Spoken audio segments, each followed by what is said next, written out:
সব সমাধানে আসলে নির্ভর করছে একটা দেশের যুব সমাজ যদি কর্মসংস্থান পায়, তাহলেই কিন্তু এগুলো আর হবে না। আর বেকারত্ব এই সামাজিক সমস্যাগুলো সৃষ্টি করে। আমরা চাইবো যে আপনারা সবাই আসুন, এই যুব সমাজের পাশে দাঁড়ান। আজকে আমরা যে যুব অধিদপ্তর জয়ফ্রাট থেকে যে ট্রেডে প্রশিক্ষণগুলো নিচ্ছি স্যার বা পাচ্ছি, আদার্স যে সরকারি দপ্তরগুলো আছে স্যার, তারা যদি আজকে আপনাদের পাশাপাশি যদি তারা যদি আমাদের হেল্প করতো সকল বিষয়ে, বেকারত্ব মানে খুব দ্রুত এটা নিরসন হয়ে যেত স্যার।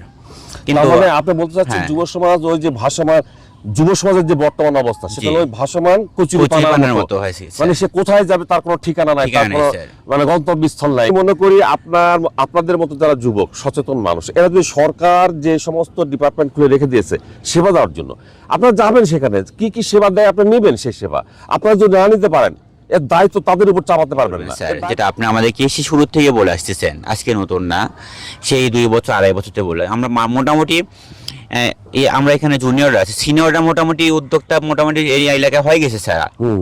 এটা আমি আপনার হয়তো শুক্রবার দিন হলে আমি আপনাকে ভালো করে তারা আসতেও বলতো তারা সবাই, কিন্তু এরা ছোট সবাই। এদেরকে মোটামুটি খুব শুরুতেই স্বল্প সময়ে তারা প্রশিক্ষণ গ্রহণ করছে। তো এরকম তারা যে পুঁজিটা নিয়ে শুরু করছে, যদি এদেরকে একটু পুঁজি আপনার হাতে দেওয়া হয় বা তারা পাওয়ার চিন্তা ভাবনা করতেছে, তাহলে ইনশাল্লাহ এরাও এক সময় তাদের মতনই একটা জায়গায় প্ল্যাটফর্ম তৈরি করবে স্যার। আমি যুব অধিদপ্তর গোটা দেশে এইভাবেই কাজ করছে, আপনি যেভাবে বললেন।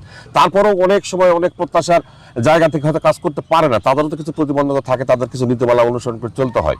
তা আশা রাখি সব নীতিমালা অনুসরণ করে আপনাদের সার্বিক সহযোগিতা যুব অধিদপ্তর দিয়ে যাবে।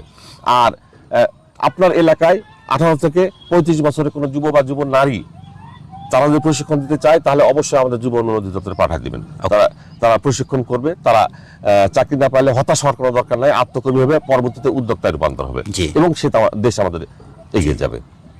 যারা সচেতন আপনার এলাকায় বা আপনার এলাকার যে মানুষগুলো আছে, যে ছেলেমেয়েগুলো আছে, যদি চাকরি বাকরি না পায়, তারা যদি প্রশিক্ষণ করতে চায়, যুব উন্নয়নে পাঠিয়ে দিবেন।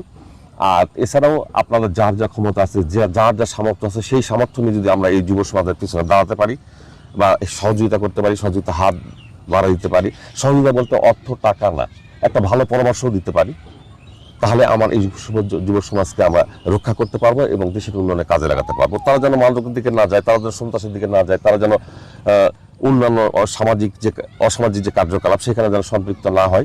সব সমাধানে আসলে নির্ভর করছে একটা দেশের যুব সমাজ যদি কর্মসংস্থান পায়, তাহলেই কিন্তু এগুলো আর হবে না। আর বেকারত্ব এই সামাজিক সমস্যাগুলো সৃষ্টি করে। আমরা চাইবো যে আপনারা সবাই আসুন, এই যুব সমাজের পাশে দাঁড়ান, এদেরকে আমরা সঠিক নির্দেশনা দিয়ে একটা ভালো জায়গায় দাঁড় করাই, তাহলে এই দেশটাও দাঁড়াই যাবে বিশ্বের দরবারে।